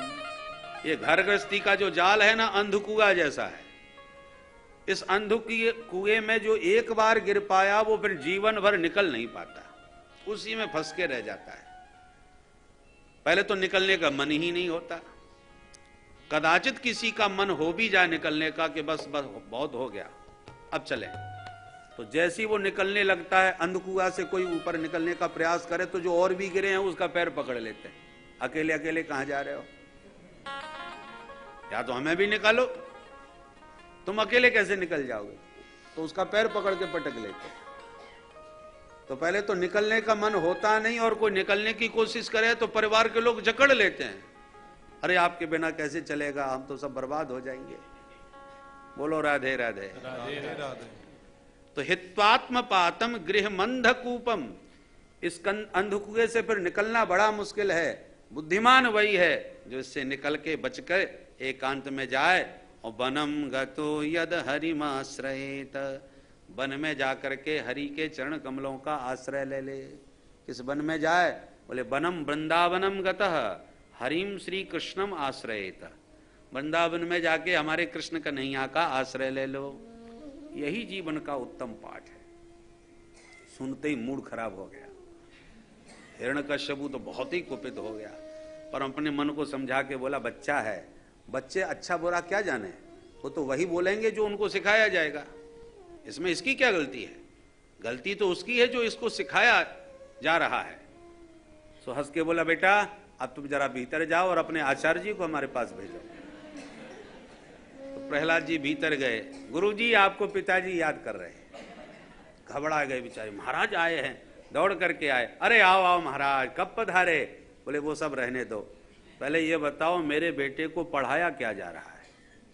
हाथ जोड़ के बोले सरकार हमारा तो सरकारी स्कूल है और आपके अनुग्रह से चल रहा है, तो आप जो कहते हैं हम तो वही पढ़ाते हैं। आपने कहा था गा माने गणेश पढ़ाना बंद करो, सांप्रदायिकता फैलेगी। हमने गणेश को हटा दिया और गा माने गधा पढ़ाना चालू कर दिया। तो हम तो आपकी आज्ञा के अनुसार ही चलते हैं महाराज। झूठ बोलते हो, मेरा बेटा मेरी गोद में मुझसे कह के गया है कि घर गृहस्थी के कुएं से बचकर वन में जाके हरि का भजन करो। यही सब सिखाया जा रहा है। मेरे बेटे को ये बाबा बनाना था क्या? ये क्या बकवास सिखा दिया? सारी शिक्षा का भगवाकरण कर रखा है।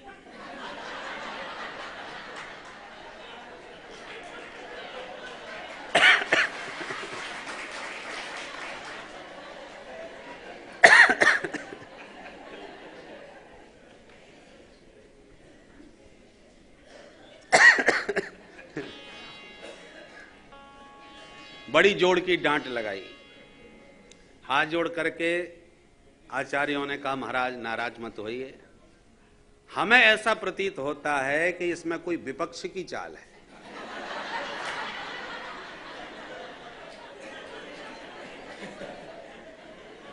हमको लगता है आपके बेटे को किसी ने मौका पा करके ये सब ऊटपटांग बातें सिखाई हैं हमारे आंख से छुपकर, परंतु दोबारा आपको ये शिकायत कभी नहीं मिलने पाएगी, क्योंकि आज के बाद हर समय हम आपके बेटे पर निगरानी रखेंगे। अब तक जो हुआ उसे तो माफ कर दीजिए महाराज, दोबारा आपको कभी ये शिकायत नहीं मिलेगी। हिरण्यकश्यपु ने कहा दोबारा शिकायत मिली तो तुम जीवित ही नहीं बचोगे। आज तो पहला अपराध है इसलिए माफ कर रहा हूं। और यूं कह के चला गया। संडामर्ग जी तो बड़े परेशान हो गए कि अच्छा विद्यार्थी भर्ती हुआ। भीतर आकर के पहले तो प्रहलाद जी को बड़े प्यार से पूछा। बच्चों को प्यार से पूछो तो बता देते हैं, डांट के पूछो तो बताएंगे ही नहीं, इसलिए बड़े प्यार से संडामर्ग जी ने प्रहलाद से सिर पर हाथ फेर के पूछा, वत्स प्रहलाद भद्रम ते सत्यम कथय मामृषा। बेटा प्रहलाद तेरा खूब कल्याण हो, पर बेटा तू सच्ची सच्ची बात बता, तूने अभी जो अपने पिताजी को बताया था वो तुझे किसने सिखाया था? हमने तो कभी नहीं सिखाया। सत्यम कथय मामृषा, झूठ मत बोलना, सच्ची सच्ची बताना। प्रहलाद जी हंसते हुए बोले पिताजी मेरी बातें आपको लगती तो बहुत अच्छी हैं, पर पिताजी के डर के मारे आप स्वीकार नहीं करते। मैंने जो कहा वो सही तो कहा था ना। गुरुजी गर्म हो गए, ये तो हमको मरवाएगा। हमसे कह रहा है कि मैं सही बोल रहा हूं और कहीं दोबारा इसने बोल दिया तो मेरे तो प्राण संकट में पड़ जाएंगे। तो बड़े नाराज हो गए। लाओ तो मेरा डंडा, मैं इसकी बुद्धि ठीक करूं। मूर्ख कहीं का, अरे क्या सही है क्या गलत है ये हमको सिखाएगा कि हम इसको सिखाएं? ये हमको पढ़ाने आया है कि हमसे पढ़ने आया है? राम राम, ये दैत्यों के चंदन जैसे वन में ये बमूर कहां से पैदा हो गया? बहुत डांटने लगे। दैत्य चंदन बने जातो यम कंटकद्रुम। दैत्यों के चंदन जैसे वन में कंटकद्रुम, ये कांटे का पौधा अर्थात बमूर, ये कहां से पैदा हो गया? प्रहलाद एक बात याद रख, एक कुल्हाड़ी पूरे जंगल को काट डालती है, किंतु कब? जब जंगल की ही लाठी उसका साथ देती है। यदि लकड़ी का साथ न मिले कुल्हाड़ी को तो अकेली कुल्हाड़ी छोटी सी कुछ नहीं कर सकती। पर जंगल की कोई लाठी उसका साथ दे तो पूरे जंगल को काट देती है। ऐसे ही ये नारायण है ना, कुल्हाड़ी बना तुम्हारे वंश को काटने बैठा है और तू लकड़ी बन के उन्हीं का साथ दे रहा है मूर्ख। ऐसे करके प्रहलाद जी को डांट के समझाया। परंतु सुखदेव जी ने एक बहुत सुंदर व्यंग किया कि ये गुरुजी नहीं डांट रहे तो कौन डांट रहे? बोले सदीनो राज सेवक, ये राजा के सेवक डांट रहे हैं। यहां पर आचार्य को, गुरुजनों को सेवक कहा, राज सेवक, सरकारी नौकर। एक तो गुरु होते हैं, गुरु वो होते हैं उच्च आसन पर बैठ करके शिष्यों को उपदेश देते हैं, शास्त्र सम्मत शिक्षा देते हैं। और एक होते हैं मास्टर जी, कि सरकार ने जो कहा वही सिखाना है, वही पढ़ाना है, चाहे सही हो चाहे गलत हो, उचित हो चाहे अनुचित हो, और सरकार की आज्ञा का पालन करना है, वो मास्टर है। एक तो सज्जन मास्टर का अर्थ करते थे मासी मासी रुप्यकाणी टर्रायते इति मास्टर, जो हर महीने केवल वेतन के लिए, रुपया पाने के लिए प्रथम तारीख में आ जाते हैं, बाकी क्या पढ़ाया जाए कैसा पढ़ाया जाए उससे उनको मतलब नहीं होता। गुरु का गौरव अलग होता है, मास्टर का स्वरूप अलग होता है।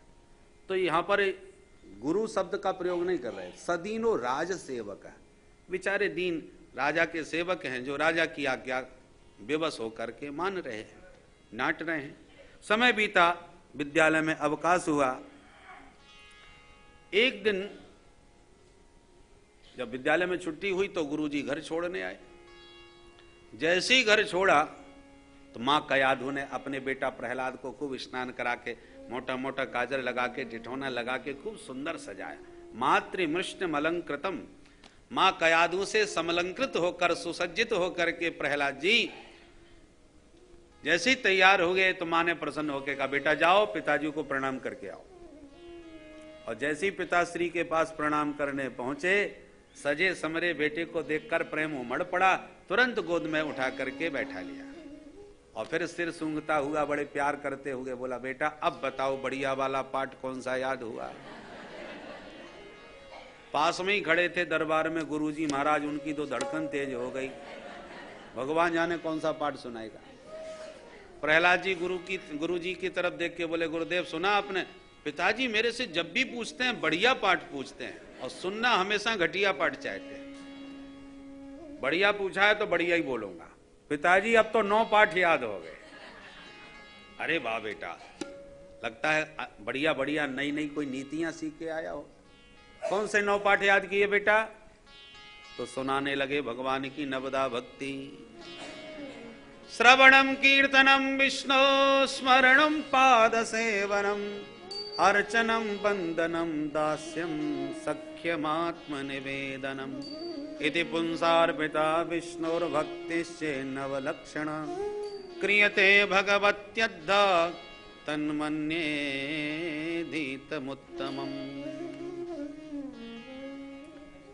जो महाराज एक एक करके नवदा भक्ति का प्रवचन दिया, क्यों तो इसका क्रोध इतना पराकाष्ठा पर पहुंच गया कि पूरी नवदा भक्ति सुनते ही तो प्रहलाद को उठा के पटक दिया और तुरंत तलवार निकाल के सबसे पहले गुरुजी की गर्दन पर धर दिया।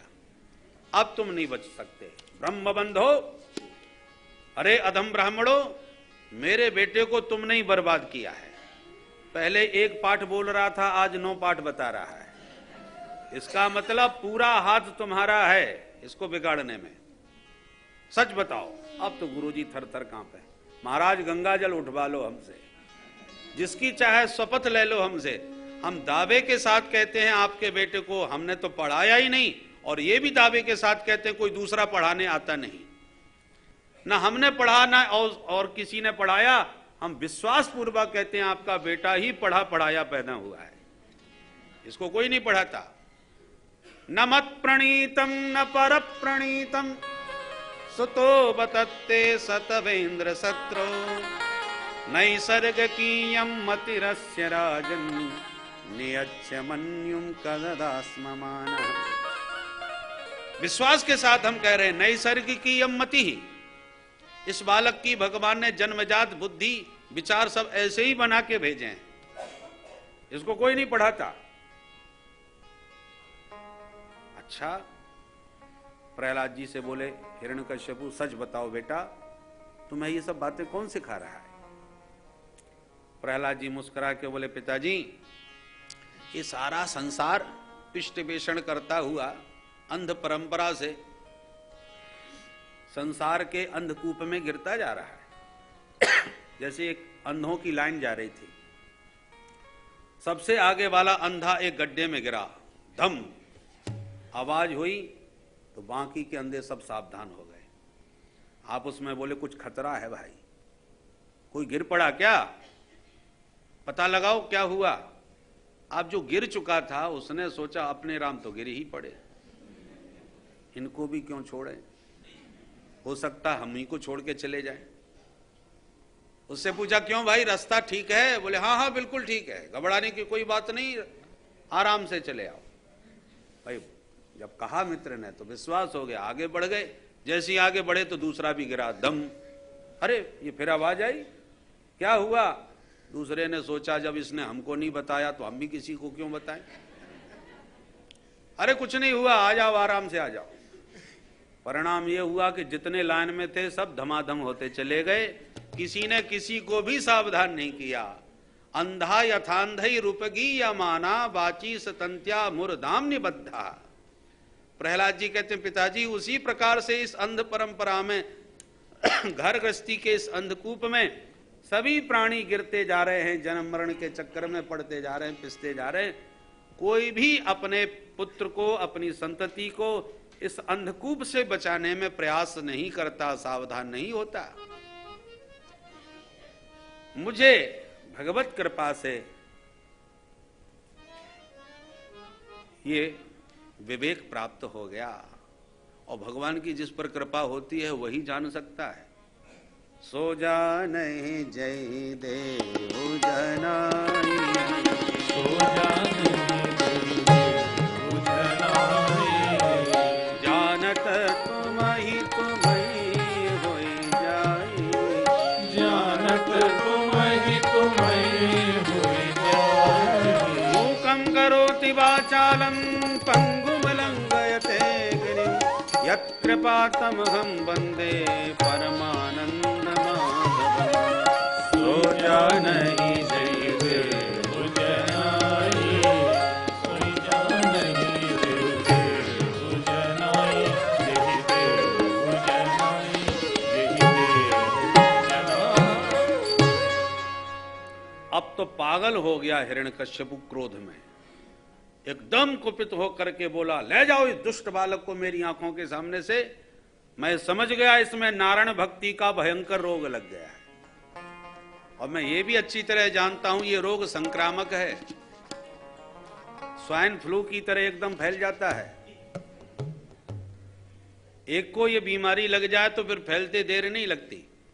कोई रसिक भक्त संत किसी कहीं भी पैदा हो जाए, एक पैदा हुआ कि उसके संपर्क में हजारों लाखों की संख्या में लोग उसी जैसे बनते चले जाते हैं।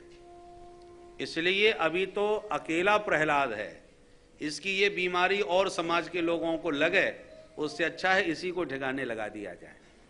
वैसे मेरा सबसे प्यारा पुत्र है, पर जैसे प्रिय अंग को भी काट के फेंक दिया जाता है यदि वो रुग्ण हो जाए तो, छिंद्यात् तदंगम यदुदात्मनोहितम शेषम सुखम जीवत यद विवर्जनात्। 5वें अध्याय का 37वां। छिंद्यात् तदंगम, उस अंग को छेद डालो, काट डालो जो रुग्ण हो जाए और घातक हो, इसलिए ले जाओ। बस असुर सब टूट पड़े, प्रहलाद को पकड़ के ले गए। दिग्गजई दंत सूकस्य अभिचारावपातनई माया भी सन्निरोधस्य गरदानई भोजनई। सारे उपाय किए, पर्वतों से गिराया, पानी में डुबाया, होलिका ने जलाया, विषपान कराया, भोजन पर प्रतिबंध लगाया, हाथी के पैर के नीचे दबाया, मारण मोहन सब करवाया, पर कुछ नहीं बिगाड़ पाया। तो मन ही मन घबराया कि अब मेरे मौत का कारण ये बालक न बन जाए। चिंताम दीर्घ तमाम प्राप्त, चिंता के कारण परेशान हो गया। मरता भी नहीं, क्या हो। उसी समय संडामर्क जी ने आके समझाया, राजन परेशान मत होइए, बालक है, इसके विचारों को अभी बदला जा सकता है। आप हमें अवसर दीजिए, हमें विश्वास है हम इसकी विचारधारा को बदल देंगे। अच्छा तो ले जाओ। प्रहलाद जी को फिर विद्यालय में ले आए, परंतु इन पर दूसरा रंग कहां चढ़ने वाला था, ये तो पूरे रंग चुके थे। सूरदास कारी कामर पे चढ़े न दूजो रंग, काला रंग चाहे जिस पर चढ़ा दो, पर काले रंग पर दूसरा रंग कामयाब नहीं होता। एक दिन गुरुजी चले गए बाजार किसी कार्य विशेष से, अवसर पाकर के विद्यार्थी निकल पड़े खेलने कूदने। मौका पाकर के प्रहलाद जी ने सारे बुला लिए, आओ आओ मित्रों, एक नया खेल सिखाओ। सिखाओ भैया। कौन सा खेल सिखाओगे? बोले आंख मिचौनी खेलते हैं। बोले ये तो बहुत पुराना खेल है। अच्छा तो बताओ ये खेल कब से प्रारंभ हुआ? बोले ये तो नहीं मालूम, तुम बताओ। प्रहलाद जी कहते सुनो, जीवात्मा परमात्मा दोनों पक्के मित्र हैं। एक दिन दोनों मिलके बोले चलो आज आंख मिचौनी खेलते हैं। ठीक है खेलो। तो पहले कौन छुपेगा? सारे जीवात्मा बोले पहले हम छुपेंगे प्रभु, आप हमें ढूंढिए। बोले ठीक है। भगवान बोले हम तो ढूंढेंगे, परंतु जब हम छुपेंगे तो तुम्हें भी हमें ढूंढना पड़ेगा। बोले हाँ ढूंढ लेंगे। तो महाप्रलय काल में अनंत जितने भी जीव हैं सब परमात्मा के उदरस्थ हो गए, सब भगवान में ही समा गए। परंतु भगवान ने जब एको हम बहुश्याम, जहां उन्होंने सृष्टि का सृजन किया तो एक एक जीव को पूर्व कर्मानुसार ढूंढ ढूंढ करके जगत में जन्म दे दिया। और भगवान बोले कि हमने तुम सबको ढूंढ लिया, अब इसी जगत के कण कण में हम भी छुपे बैठे हैं, तुम हमको ढूंढ के बता दो। अब जब तक तुम हमको नहीं ढूंढोगे तब तक ये जन्म मरण के खेल में तुम घूमते रहो। ये खेल तब तक चलता रहेगा। अब हमारे जन्म मरण का भी ये खेल तभी समाप्त होगा जब जगत में छुपे जगन्नाथ को हम जान लेंगे। और अभी से बचपन से ढूंढना चालू करो तो बुढ़ापे तक ढूंढ लेंगे। कौमार आचरेत प्राज्ञो धर्मान भागवतानिह दुर्लभम मानुषम जन्म तदप्य ध्रुवमर्थदम्। इसलिए कौमार आचरित, बुद्धिमान वही है मित्रों जो बचपन से ही अपने जीवन के लक्ष्य में जुट जाए, उसको जानने में लग जाए। क्योंकि उसको जाने बिना ये जन्म मरण की पीड़ा का कष्ट मिटने वाला नहीं है। तमेव विदित्वा मृत्युमेति नान्यः पंथा विद्यते अनाय। और मनुष्य शरीर में ही उसे ठीक से जाना जा सकता है। कीट पतंग आदि योनि में क्या जानेंगे? दुर्लभम मानुषम जन्म, बड़ी मुश्किल से मिला है, सौभाग्य से मिल गया है तो इसका लाभ उठा लो। मोक्ष के दरवाजे में जो ताला पड़ा है वो इसी चाबी से खुलेगा। 84 लाख चाबियों में यही चाबी जल्दी फिट होती है। साधन धाम मोक्ष कर द्वारा, पाए न जहीं परलोक सम्हारा। परंतु मनुष्य शरीर मिल गया तो निश्चिंत मत हो जाओ कि अब मनुष्य तो बन ही गए, बुढ़ापे में देख लेंगे। नहीं, अध्रुवम, इस मनुष्य शरीर का पता भी नहीं कि कितने दिन के लिए मिला है। अनित्य है, क्षणभंगुर है। सारा जीवन हम खाने पीने का ही पुरुषार्थ करते रहते हैं। पापी पेट का सवाल है और पेट के लिए सारा पुरुषार्थ करते रहे और जीवन के लक्ष्य को भूल गए। मित्रों,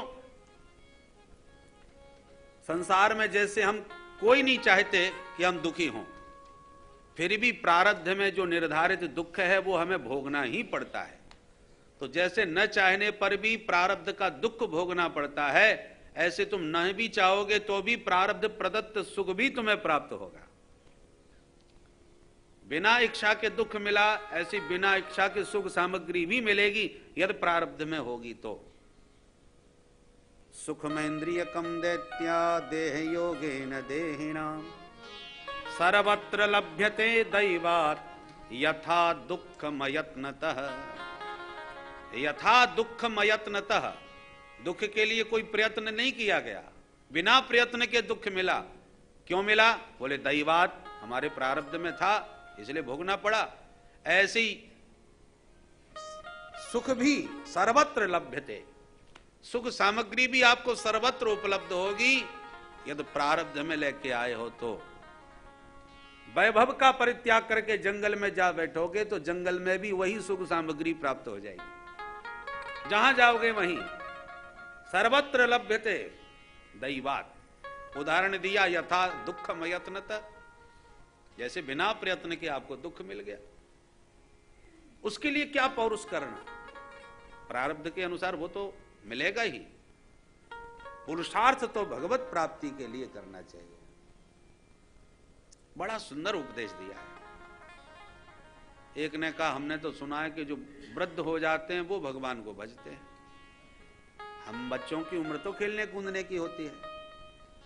प्रहलाद जी बोले अच्छा बताओ तुम्हारी उम्र कितनी है? एक बोला 100 साल। बोले तुम्हारे पास कोई गारंटी कार्ड है कि 100 साल तक ही तुम जियोगे? इसका क्या प्रमाण है?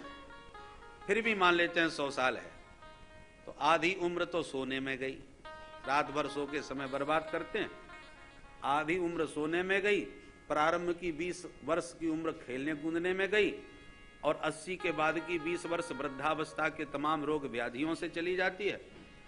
चाहोगे भी तो कुछ कर नहीं पाओगे। अब यौवन के जो 10 वर्ष हैं तो विवाह होते ही नौनते लकड़ी में फंस जाते हो।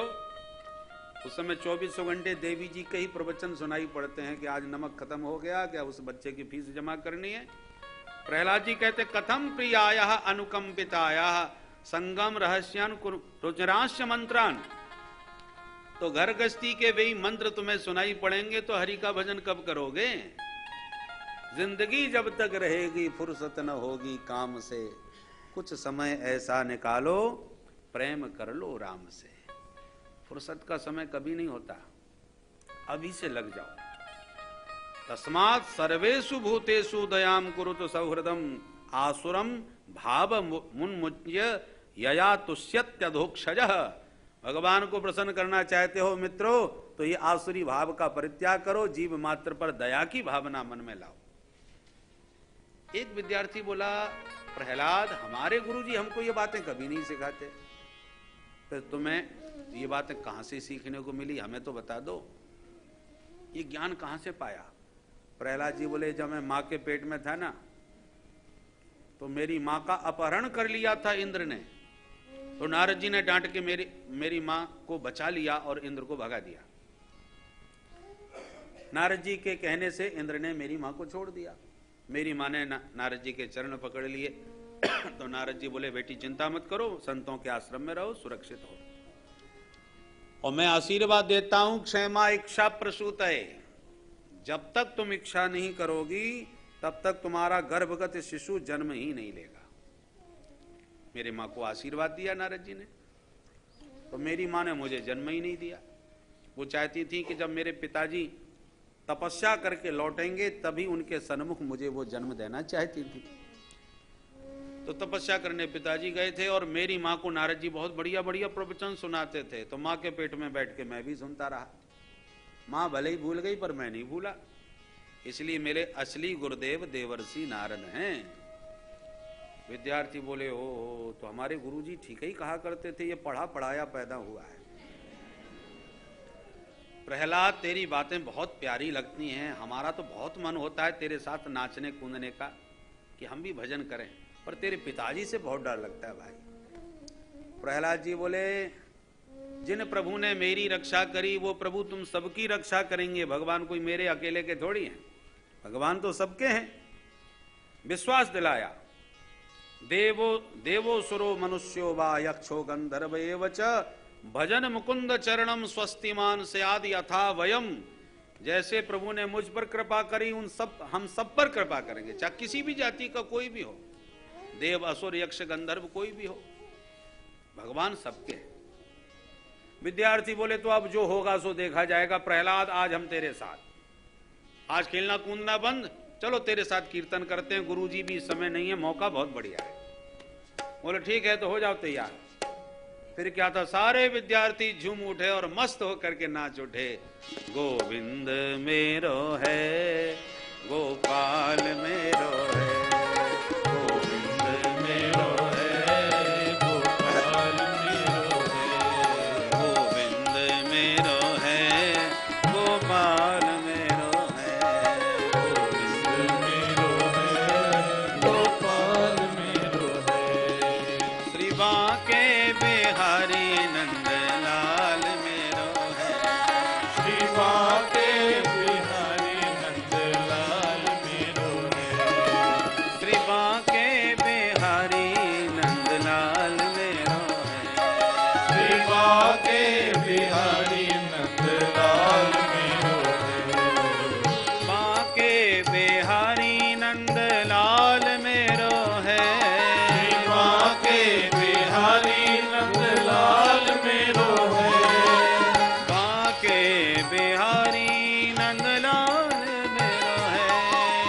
बांके बिहारी नंदलाल मेरो है।